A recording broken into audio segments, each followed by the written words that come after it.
காத்தடிச்சா நோகு முன்னு பொத்தி பொத்தி வளர்த்தீக.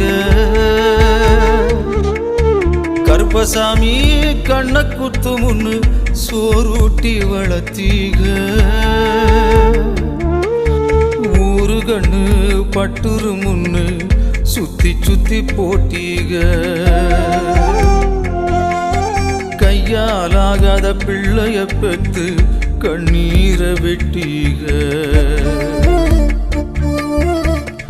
அடுத்த ஒரு ஜென்மத்துல நீங்க என் புள்ளையா பிறக்கணும். உங்க கிட்ட பட்ட கடனை நான் வந்து அடைக்கணும். அடுத்த ஒரு ஜென்மத்துல நீங்க